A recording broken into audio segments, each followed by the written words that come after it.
I saw that you were a daughter of an Olympian. Who? My father, yes. What sport? So he ran track and field for the German national team in 1984 and competed with, Wow.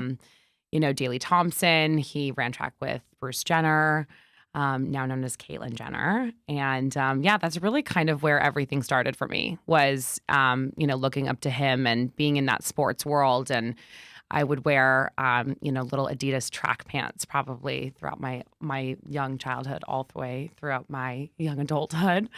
But I think, being the daughter of an Olympian, you really see someone's drive and their like tenacity to be committed to something that they love so much. And, track and field is, as they call it, like the gladiator sport. It's just such an intense, physical competing activity. And so, I was just really like always admired by him. He is such a superstar, rock star. And, just like loved looking up to him in that way. Looking back, how do you feel that's impacted you the most? Do you feel like it's the drive and the tenacity, or are there certain life lessons that you feel you watched him go through that shaped you and the person that you are today? Totally. I mean, I think seeing someone on an Olympic level, the level of competition is so hard. And I feel like you're always being kind of compared to, and you go through so many different challenges of, your own self-worth and, how the press is going to perceive you. And, you just kind of are always put on this pedestal for everybody to judge you.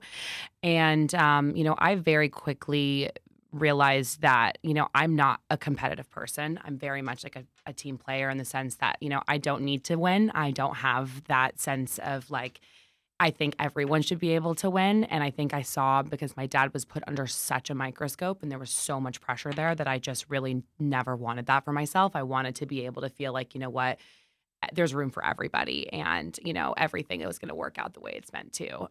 Because I think that there's just, for example, like my dad had a couple of like false starts in his competing, Olympic career. And that was a big fault of his. And they really, really were so tough on him for years. Even, after my sister and I were born, we'd be walking on the street and they would be very judgmental to him. And so I just, I think that there's no need for negativity, and there's always room to be able to better yourself. And so.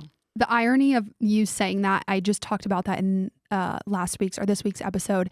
And we had that similar mindset because I think in sports, and I've always was in sports my whole life, and that's just my drive. Like now I'm a runner, but sports teaches you that there's only one winner. Mm-hmm. And I think the difference between that and business is that there can be a lot of winners, and you see that a lot. And I've made some really good friends like in this Dallas entrepreneurial community that you really see that like rising tide lifts all boats mentality, which you just touched on. How do you think that experience and seeing him, do you feel that there's still a part of that in you, like this I want to win mentality, but how do you balance the two? Because I think as an entrepreneur, you have to have that drive, but at the same time, not letting that degrade the people around you and kind of be a little narcissistic in a sense. Yeah, absolutely. I think, being an entrepreneur, there is definitely an element of having to be selfish and having to put yourself first and your business first. And, going after that kind of common goal and setting that goal for yourself is so incredibly important. So I think that the way that I balance it is that I have very much a never give up mentality. And that's like really where my kind of competitive drive will come into. And if I set a goal for myself, I'm going to damn well make sure that goal happens in any way that I can. And so I think that was very much something that he brought into my life, as well as my grandfather, who was a golf coach. And he had that was kind of his words to live by, is never give up, no matter how hard it is, no matter how early you have to wake up and how many times you're having to peel yourself off of the floor when you're, sobbing, crying. If this is what you want, this is what's meant to be. And, it will be. It's easy to identify with a sport or identify with the success or a business.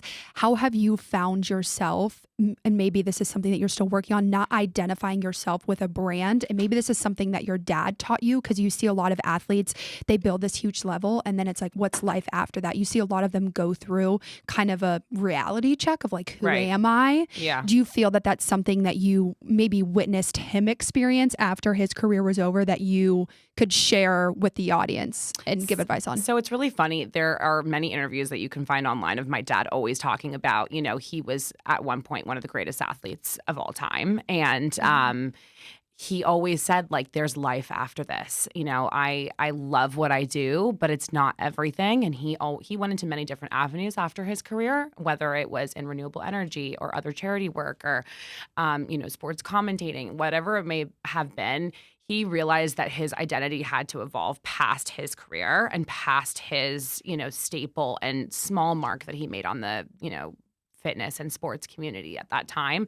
So I think with me, I had so many different kind of pockets of inspiration that led me to be an entrepreneur. And I, from a very young age, knew that this was going to be my path. I think it was just a very interesting way of kind of how I got here. But I think surrounding yourself with activities and communities and like-minded people and always having the open mind of saying, I never know what's behind that door. You are going to say yes to everything, do as many internships, do as many kind of take every opportunity with a grain of salt and be really honestly eager to learn. 1000%. You hit the nail on the head. I think I used to be closed-minded and I thought I knew everything, and I thought it stemmed from control, which I now recognize. But as I've gotten older, it's the opportunities that you think you're like, I don't want to say the SDs, I'm too good. Whatever the ego inside of you is saying, that's the door that leads you down the path that you never thought was possible. And you touch a little bit on how your story was interesting, but you knew from an early age. You're one of the few people that I feel like have known from an early age. Why do you feel that's true?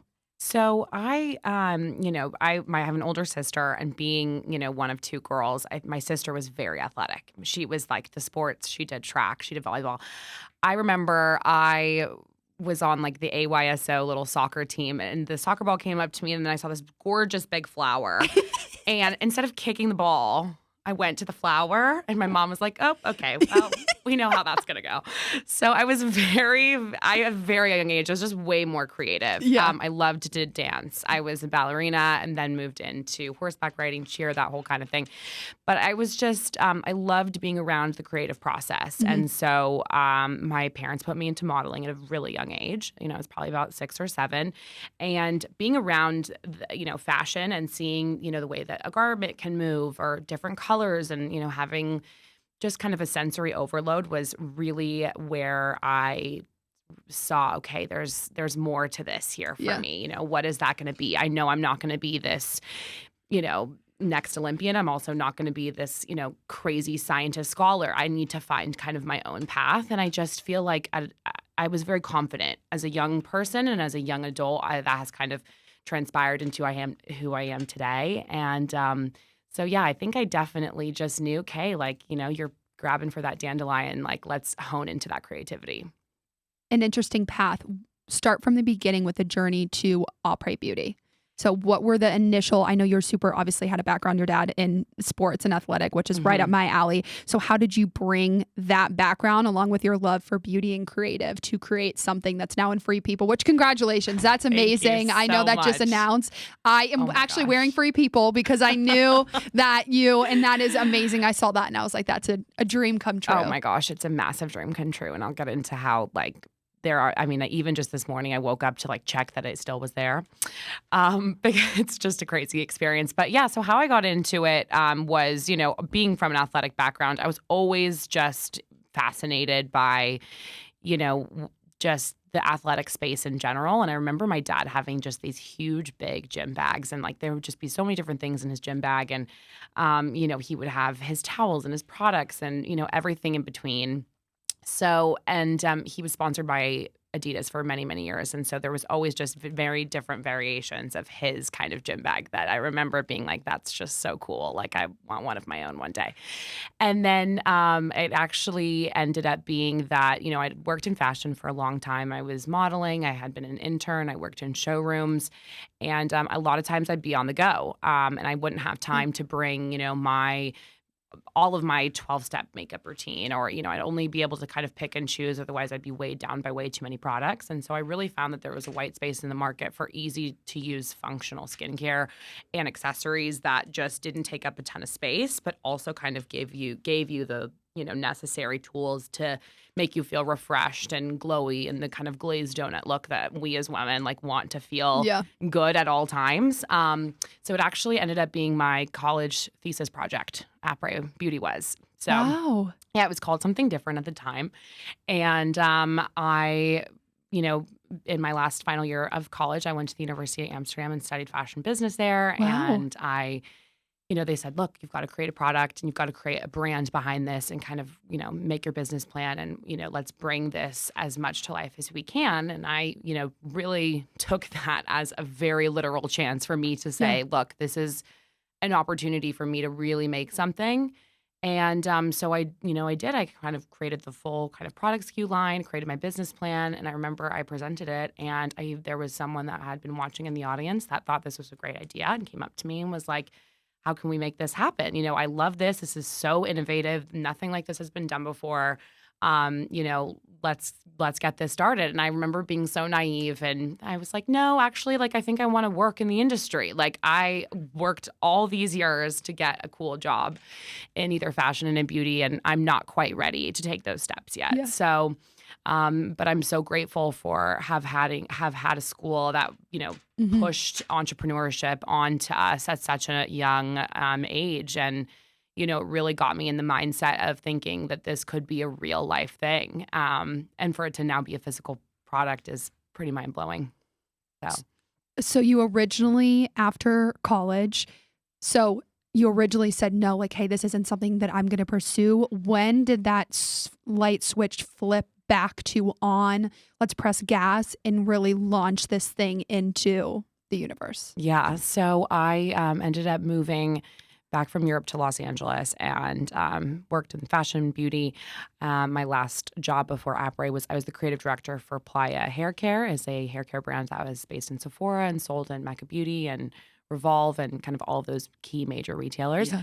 And that experience really got me prepared to start my own business. And so, I learned everything from the manufacturing side to handling influencer to understanding what it takes to bring a product to market, from conceptualizing it to actually bringing it to life, to photo shooting it, to, just everything that requires bringing a product from your head to a piece of paper to a line sheet to everything else. So during COVID, they ended up liquidating our LA team and moved everybody over to the East. That was in the East Coast. They kind of kept that team there. And it was a very much an aha moment for me. I knew that, the world had shut down. I wasn't going to get the job that I needed, right then and now because the world just stopped. So literally, I think 3 days after lockdown, I started calling manufacturing contacts. And I just started kind of conceptualizing with one of my best friends who's a graphic designer. And I said, I have this crazy idea. I mean, I've already come up with it. I know what I want to do. I know what I want it to be named. And I know the products that I want. So let's kind of get some things on paper. Let's play around with colors. Let's play around with packaging. I called a couple manufacturers. It was one step in front of the other, kind of thinking, okay, like maybe this could be a thing. And then all of a sudden I started receiving samples, and it just turned into this snowball effect of, okay, we're starting a business. I'm, about to have this child of building Apres. And it was, just one of the most rewarding experiences because during COVID it was such an, scary and untrying time. And me being from both countries is very difficult for me. I have half my family living in Europe and I have half my family living in the States. And I was stuck in the States at the time. And my sister had just had a baby. So I'm like trying to get on the first flight out to Europe. And, during that time, I'm, really kind of plugging my time with building Apres and kind of doubling down on this vision and, not knowing what the capabilities were of this and, what product would be the first one that I really wanted to kind of hit the ground running with. And, with that obviously comes a ton of challenges, but I feel really grateful that I was ultimately given the time to take that time to actually, bring something like that to life, because I think, now that we're kind of back into our everyday, day to day, it's really hard for you to actually say, you know what, no, I'm going to take 2 or 3 hours out of my day and do more research and build a Pinterest board and, look at ingredients and, source sustainable packaging. I mean, there's just so much that goes into it. So I think, I'm so grateful that, COVID gave me Apres. You mentioned, I'm going to break this apart a little bit because you touch on a lot of good things in there. You mentioned a lot of hard skills that you learned. And I think you probably agree with this, like looking back, the decision to go into and go to LA and not pursue it, I think taught you a lot about and led you down the road that you're now. What are some soft skills that you feel you learned about entrepreneurship through those jobs that you don't feel you would have had if you did not work in the beauty industry? Having a ton of patience. I think that it's very easy to think of something and just say, okay, we're going to do it. Or, how are we going to get the money to do this? But actually having patience and understanding that you have to trust the process and not everything is going to happen to you overnight. And honestly, if it does happen to you overnight, that shouldn't feel right. It should feel like you should have some obstacles because it feels like you're kind of growing with the brand. And I think that that's so important. And also leadership skills and understanding, what are your strengths? What are your weaknesses? By no means am I a jack of all trades. And I think there are a lot of elements that I quickly had to say, okay, these are some of my weaknesses. How can I outsource these certain specific areas to bring somebody in to help me kind of conceptualize this and bring it to life? And really, trusting your gut and understanding that, not everybody is always out for your own best interest, and understanding that you really have to kind of, no one's going to have your back more than yourself, and to really trust yourself. And, it's a very lonely path. Entrepreneurship is not easy. And, a lot of times, some of even my best girlfriends who I love and they've supported me in so many ways, but you feel a little isolated from them, right? You feel like you're going down a completely different path. Like you can't kind of chat and have a glass of wine about the regular 9 to 5, or, my coworker said this and they did that. It's a totally different game. I mean, it really is just a totally different game. And I think once you've taken that dip down that road, your life changes forever.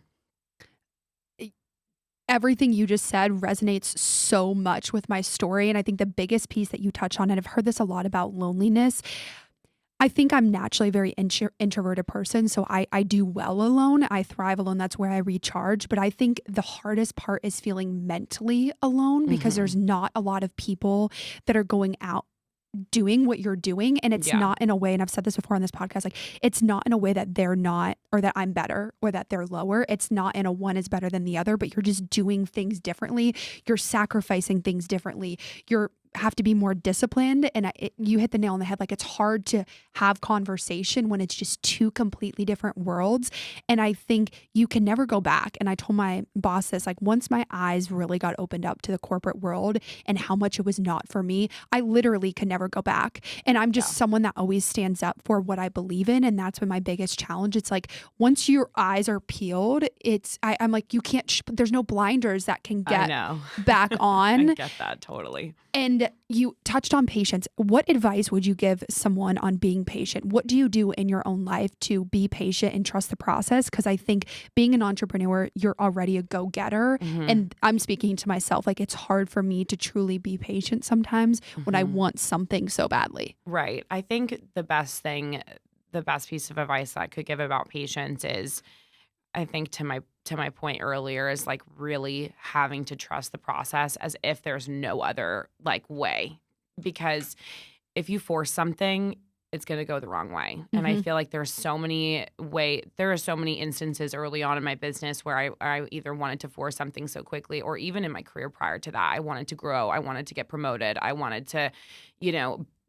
to be the next step above that. And I think that got in my way, that I wasn't patient, and then I didn't actually take a step back, observe more, take it all in, and then go at it from a little bit more of a calmer perspective. I'm definitely one of those people that have ADD, and Like even yesterday, I mean, I like posted the stuff about Free People way too early because I was like, you know what? I just want to get it out there. But, there was like a mistake or whatever it may have been.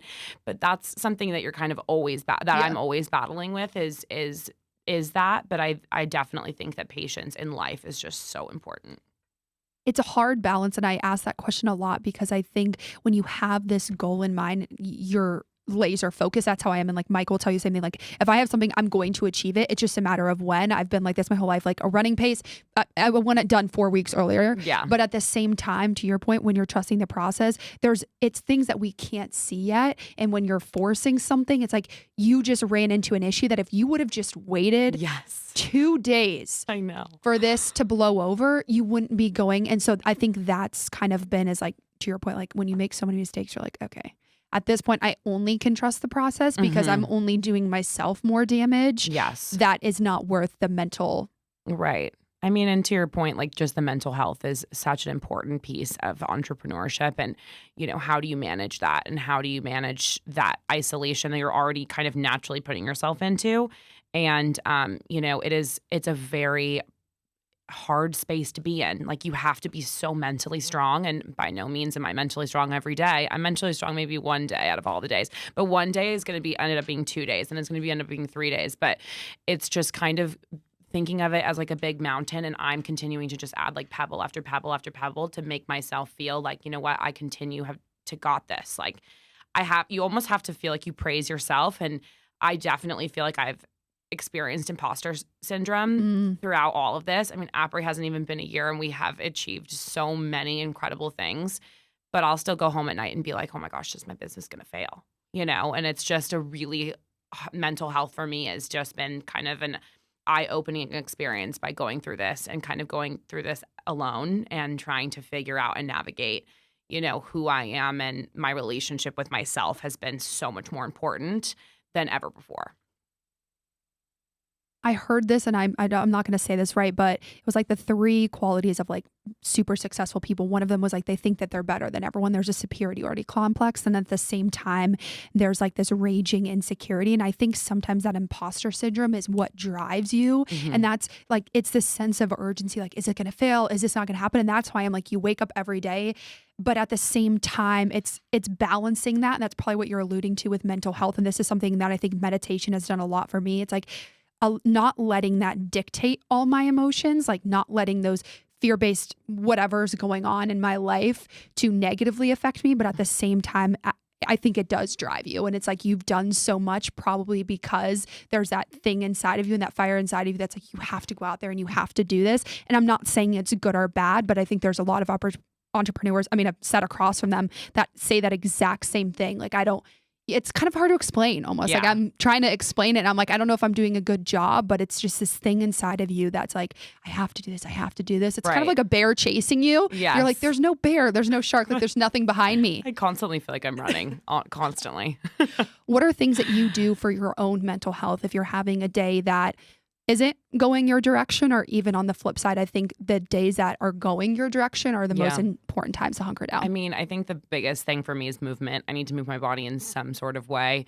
It's interesting. I think, I was definitely somebody that, needed like a lot of high intensity movement early on. And now I'm much softer, and I'll do a ton of yoga. I love like a heated workout where the lights are low, and I go to class studios, and there is times where I sob at the end of that class because I'm just exhausted emotionally, and they hold such an amazing and soft space for me there.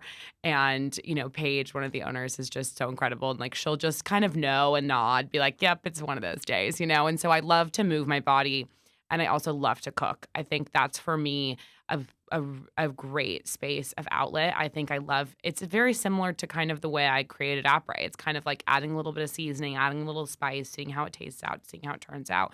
Sometimes they don't taste great. Sometimes they taste phenomenal, but that's the kind of the game of life. But I think those 2 things really kind of help ground me. And then I actually have been getting more into like breath work and the guided meditation. I did work with someone here locally in Dallas, and it had really changed my life. She came into my life right before I launched and kind of broke me out of a certain space that I wasn't even aware that I was in. And I think kind of understanding how important your breath is to your life and Mm-hmm. how you can ultimately kind of control and lower your anxiety levels by just breathing in a specific way. So those are kind of ways that have really helped me, and I'm still trying, you know. We'll see. Maybe I'll get into knitting or something. My mom loves knitting. Oh dear. She has way too much knitting. My dad's like, here she goes.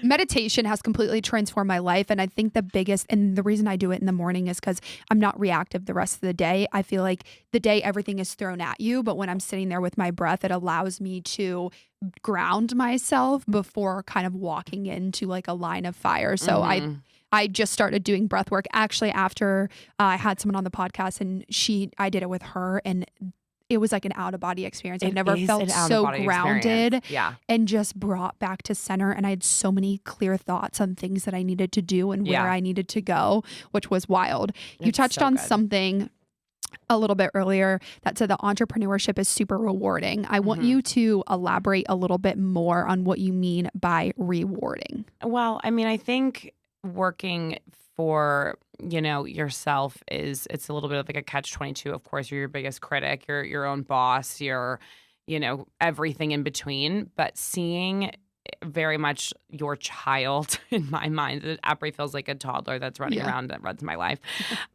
Seeing, her grow into something that I created in my mind and has exceeded my wildest expectations out of just, 10 months old is the most rewarding feeling I've probably ever had in my life.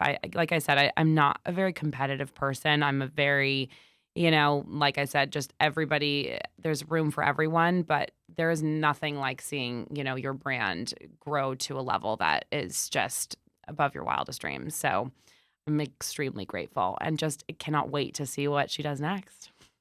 It's wild to think that in 10 months, your vision has probably exceeded a lot of what you thought is possible. And something that I learned earlier is a lot of people like, you don't dream big enough. What advice would you give for young entrepreneurs out there that have this creative idea roaming in their brain, or they're starting to journal or take the steps to launch their baby on embarking on that journey and not letting the fear of failure, whatever that fear is, stopping them from going for it? I say do it. Do it like right now. Do it yesterday. Do it. Just start somewhere. It's really just starting somewhere, whether it's creating a Pinterest board and compilating your ideas, or writing down, how you would like your brand to sound or to say, or what it's going to look like and what it's going to feel like. I think that the biggest, fear of everyone's is, well, I don't know that I can do this full time, or I don't know that this is ever going to work out, or this sounds like a great idea, but like, I don't think I have the guts to do it. And I think it's that relationship, that we spoke about earlier with yourself.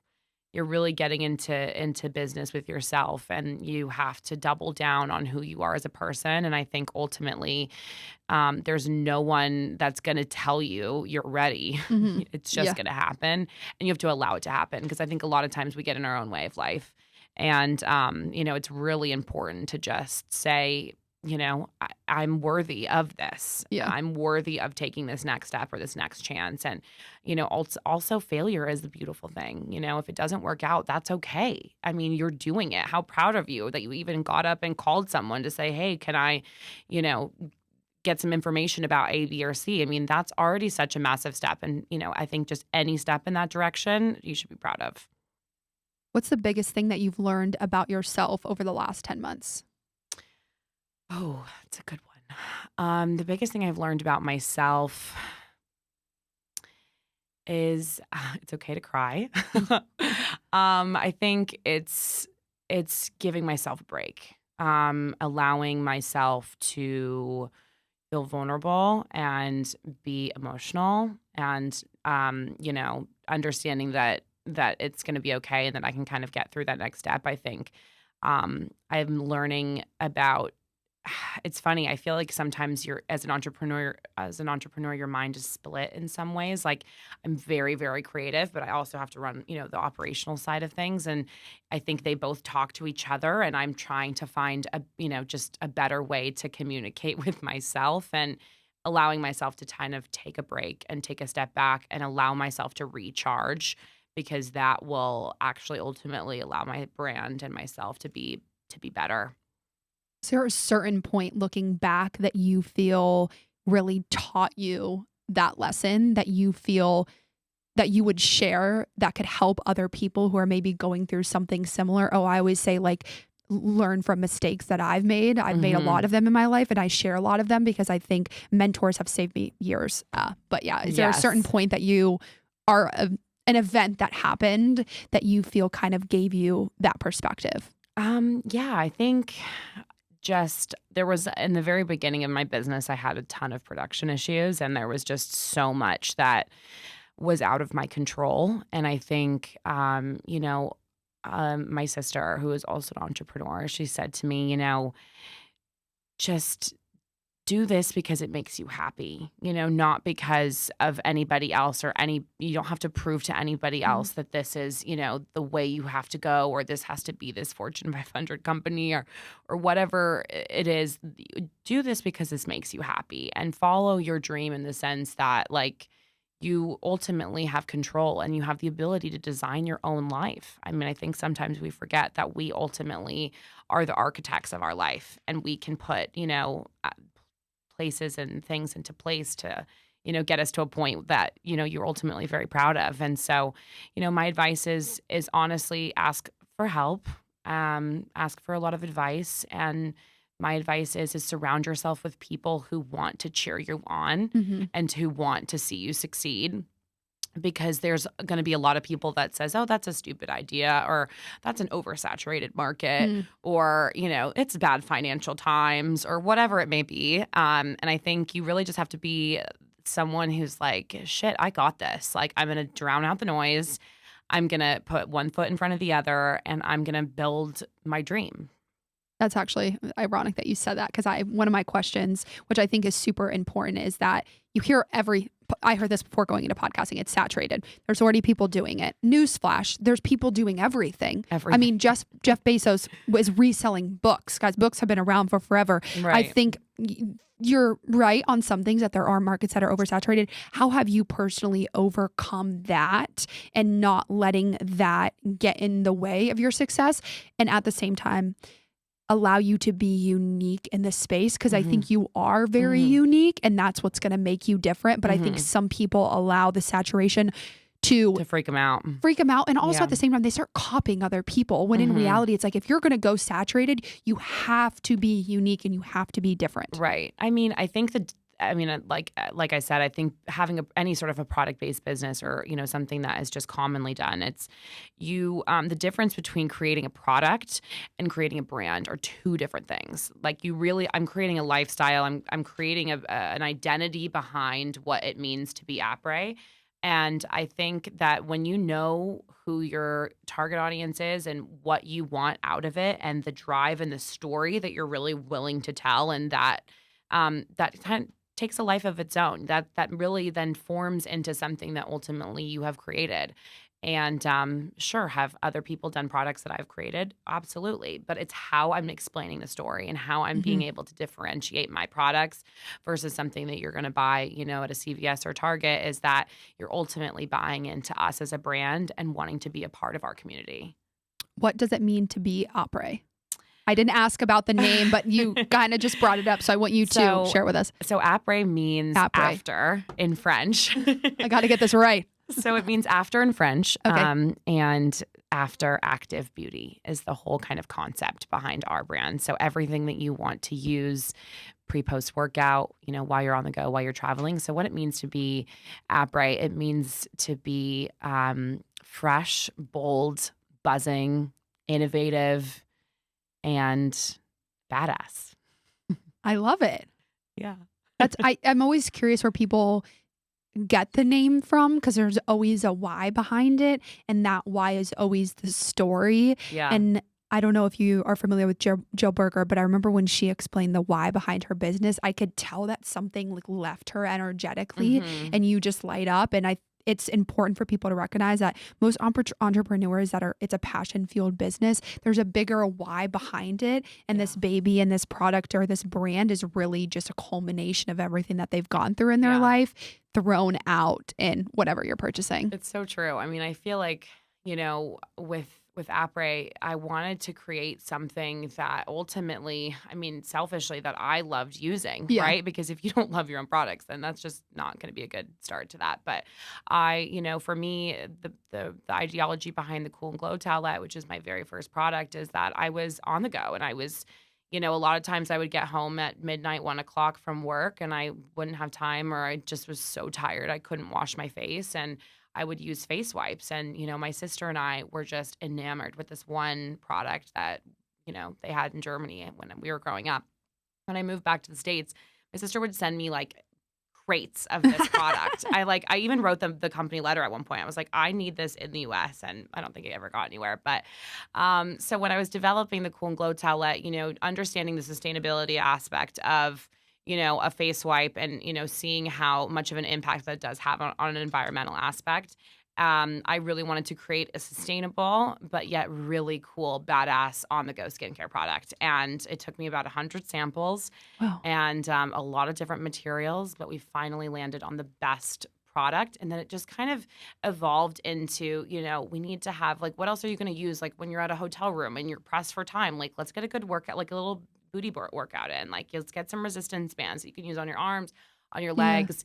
Let's keep them within our brand colors and just make this kind of all-encompassing gym bag, gym care essential line. And it's just incredible to see it now in real. From your brain to Equinox, and then we're going to jump to Free People. How did that come to fruition, and what was the why behind going into Equinox? Well, I mean, what's crazy about Equinox is that I was a member before COVID. My boyfriend and I were living in LA, and we were like, let's splurge and get the nice membership because we don't have that great of an apartment, and we love a steam shower, and like, let's do this. We're going to be like these active people, which we are, but we really wanted that. And so we signed up probably like 6 months before COVID, and we were like, we're loving just all of the amenities that come with being an Equinox member. It's truly so luxurious. And so, I was, at my job and, still loving my products and kind of innovating and wanting to see where that kind of next step would be. I always knew at my last job, like the next step would be hopefully to own my own business. And so I would go a lot of times to Equinox just to use their spa products because I would be like, oh, like I had lunch, like let's take a steam. And they have these ice cold eucalyptus towels. And I was obsessed with them. I don't know what essential oil they put in them, but I was just enamored with it. And so I was laying in a hot yoga class at their Culver City studio, and I was like, how cool would it be if I could make this feeling in a product that I could use every single day at home? And that was ultimately the inspiration behind my first product, is that I wanted the Equinox feeling in a pack, in a towelette, on the go. And that's how the Cool and Glow towelette was born. Wow. Yeah. And now are you in all of the stores? So for people out there listening. We're on their e-com, but I'm trying desperately. So we're working with their team to try and kind of see where we can go into like their top stores. Yeah. For them to, see our brand and to take some sort of interest to it after having such a personal story with their facility and then with their products was just so crazy for me because, I remember when I got on the sales call, I was like, I don't want to have a fangirl moment, but I'm going to have a fangirl moment. And I'm like, I told them right away, I was like, this is just so major for me. I don't even think you understand. Like, this product is inspired by your company.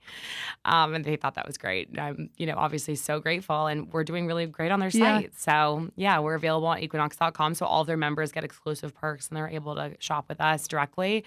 And also people that just, want to see that's what products are on Equinox. And it's a big honor. There's not a ton of, beauty and fitness accessories on that platform. They're very, very selective. So for us to be included is just major. I'm very, very grateful. It goes back to what you said at the beginning of trusting the process.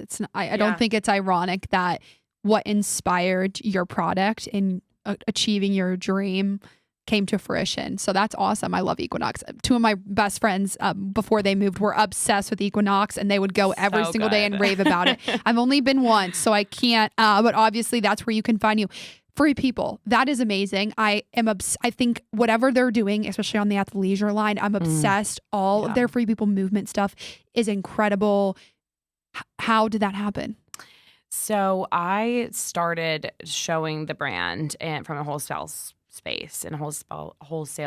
Oh my gosh, say that 10 times fast. Wholesale perspective.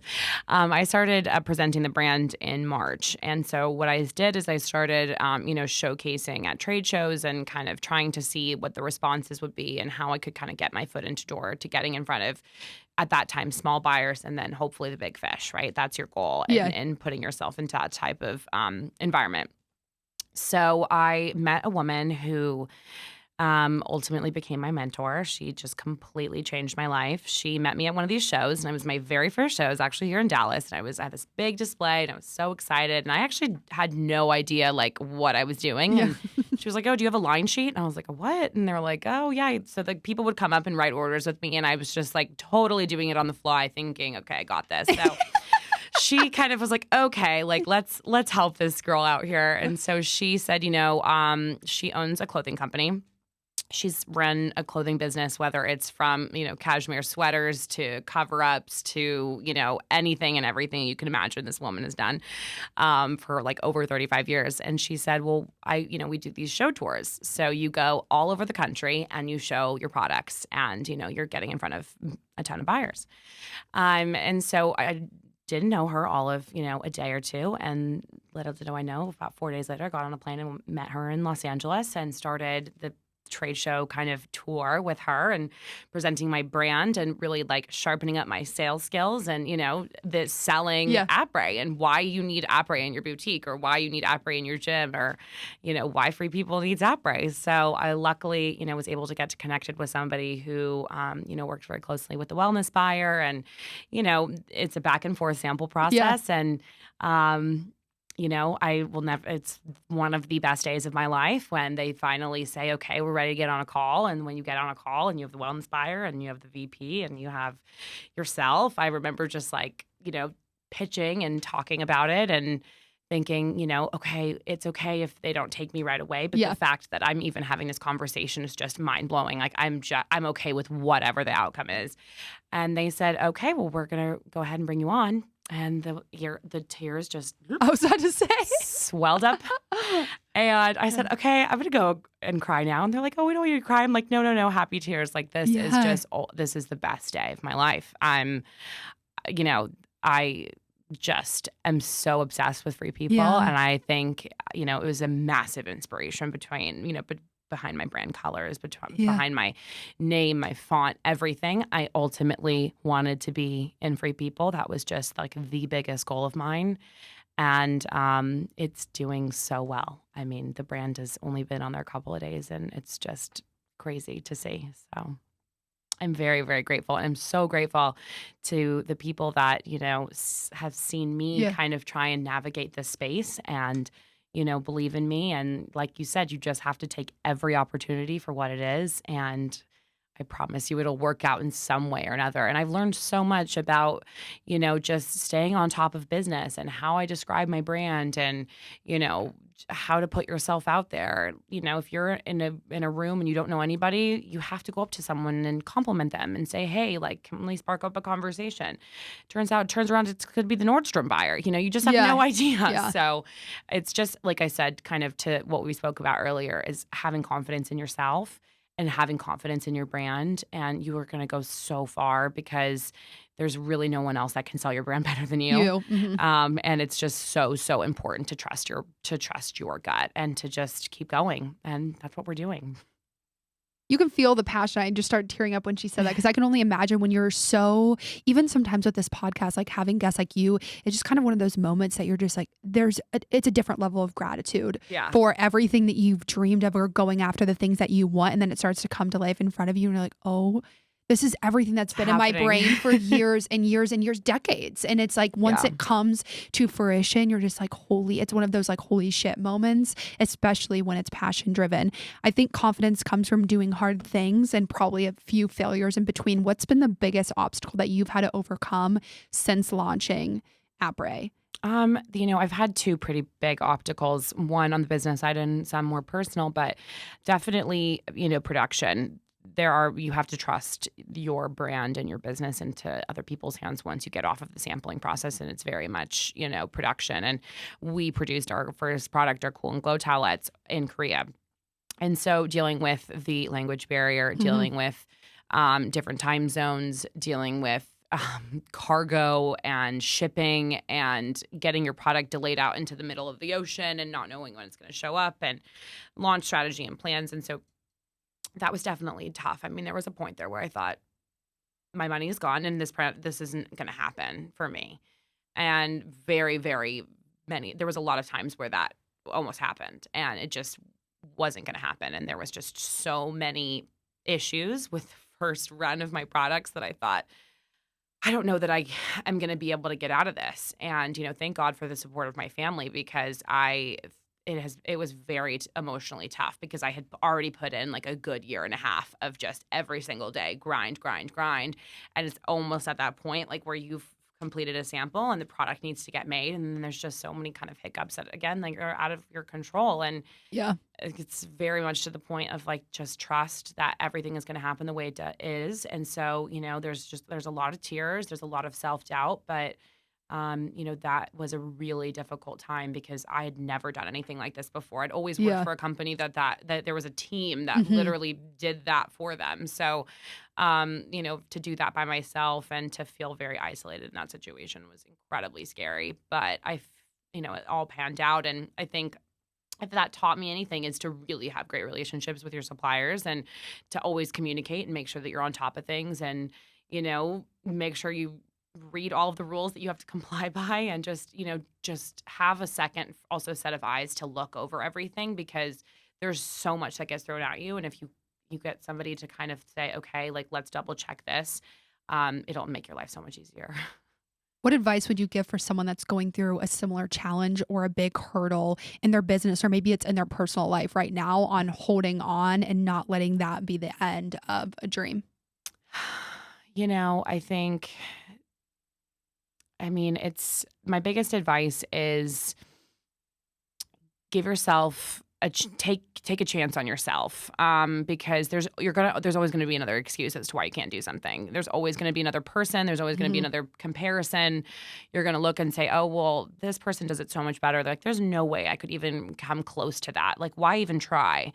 Those are things that I would tell myself all the time. But then you have to get to, like I've said before, like, you have to have a relationship that you are able to kind of have with yourself, that you say, you know what, I can move past these obstacles. I can move past these challenges, and honestly look at it like you're going to brain camp and thinking like, okay, if I can do this, I can get through this, and almost map out, like, make yourself like a big, like, just kind of cog of how you want those next steps to go. And I'm a very much like, I love when January comes around and I can make my New Year's resolutions, and I know that nobody ever follows them, probably only 3 weeks into it, but I have looked back at my resolutions for my business, and I've almost completed all of them. I mean, it's definitely changed, but I think it's so important for you to put pen to paper on what you want to envision for your life, because it's actually kind of magical. Like, if you manifest what you want out of your life, and just putting pen to paper or talking about it on a podcast or having a conversation with a friend,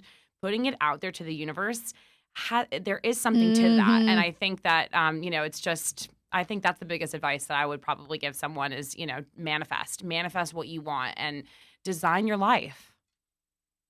I am going to do an episode in January. I need to see if a few things, but I put out that I was going to move to Austin, that I wanted to start a business. And there was no irony in the fact that I lost my job 2 months later. And every single one of my mentors, everyone's around me like, I think this is pushing you into entrepreneurship. And the questions always, it was why this, I have all the questions. I'm like, I just have this weird inner knowing that it's like, once you put it out there, things start to move in your favor. And Totally. The bad things, or like losing my job, I was a hot mess. I'm like, it's always leading you to a different path of where you really need to go. And you just hit the nail on the head. Like, once you put those things out there, once you put the pen to the paper, you're getting clear, and you're bringing those subconscious things into your conscious mind of like, this is what I want to create. And your body and your mind are naturally going to put you into situations to achieve the things that you want to achieve. I swear by all of that. Yeah, I do too. And I think that, your hardest day is going to be the best day of your Mm, life because of what happened. And I feel like somebody said this to me the other day, a lot of times you can internalize, fear or failure and you don't deal with it. But I think a lot of times if you are in tune with your emotions and you allow yourself that breakdown, it's going to be a breakthrough versus a oh, breakdown. And you're going to get through something and you're going to move on to the next phase. And I love that. And there are times where a good cry is so mm-hmm. important because you just need to kind of get through it and you need to I know that on the other end of this is going to be something more beautiful. 1000% breakdown to breakthrough. That's something that I've taught myself. I usually power through. I don't allow myself to sit and feel, but when I do allow myself, it's shorter term sadness, whatever that emotion is, it's a lot shorter term. Even if it's like 3 days and then you're over it. Like I give myself a week after my job. After that, I'm like, you have to move on, and really taking the week to fully feel. And then after that, move on. I feel like a completely different person. I'm so glad that I actually took that time to be still and allow myself to feel so that I could move on. Yeah. In terms of success, how has the idea of success changed for you over the last year or two, whether it's positively or maybe it's changed in a way that you didn't expect after becoming an entrepreneur? This is a really good one because I think in the world of social media, I am, a victim to everybody, but you just are comparing yourself to every single person.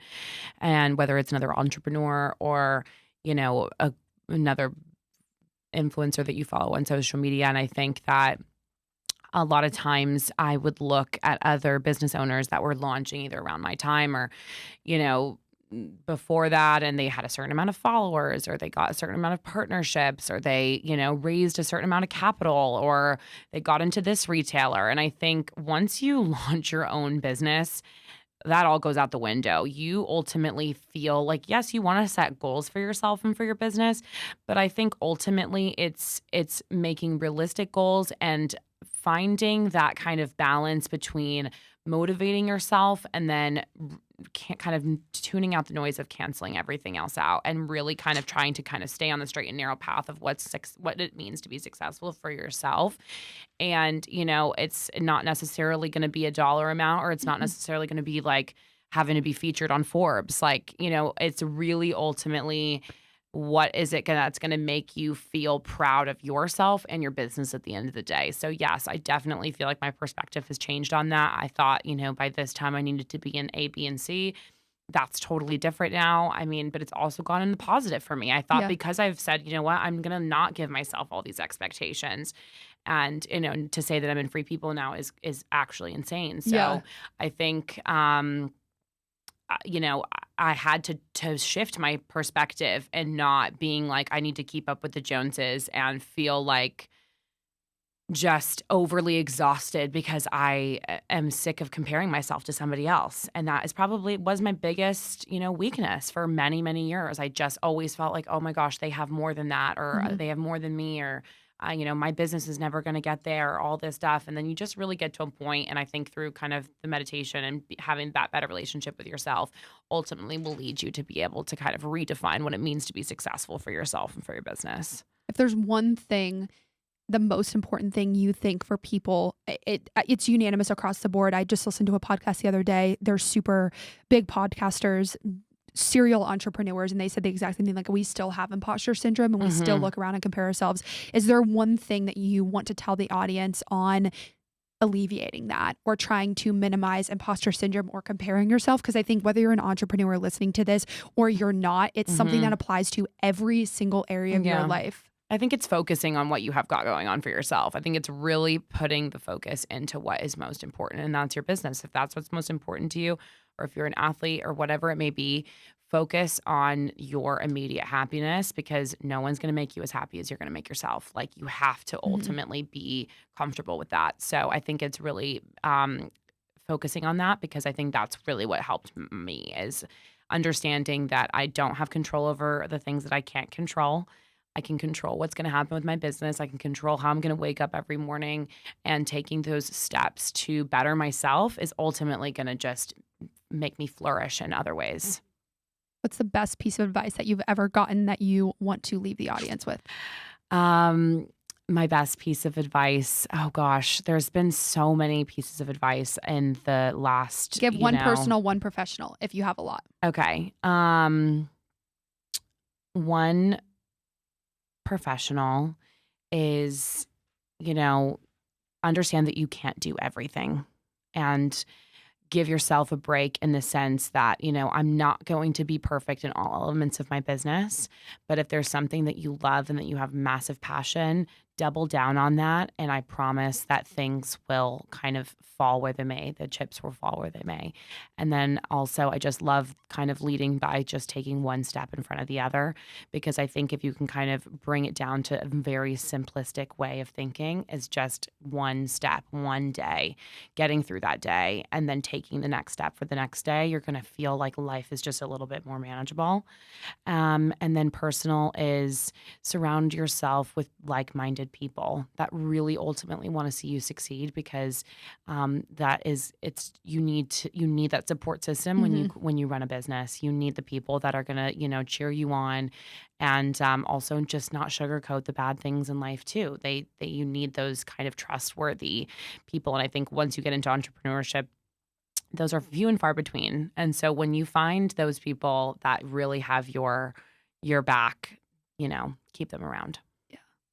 I think it's hard to find in all of life. I always like to say you kind of attract the people, and people in my close circle, like I've always been a little bit more direct, and I don't sugarcoat things, but it's always out of love. It's never out of wanting to hurt someone. And so I try to give that out so that that's something that I receive. But I think you hit the nail on the head. I think there's a lot of people that want to tear you down, and it's finding those right people around you. Absolutely. Thank you so much for being on this podcast. I want you to pimp yourself out. So where can people find you? Where can they find your brand? So you can find me at Lexie Hingson. I don't know if I'm that interesting on Instagram, but you can please come and check me out. And then you can find my baby at apresbeauty.co and on TikTok at Apres Beauty.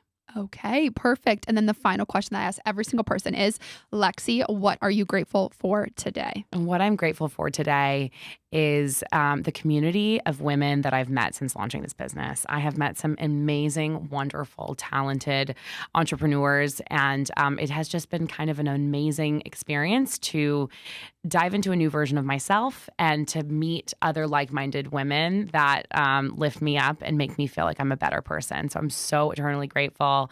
Thank you to everybody that's come into my life over this last year. I have no words to describe how happy and grateful I am.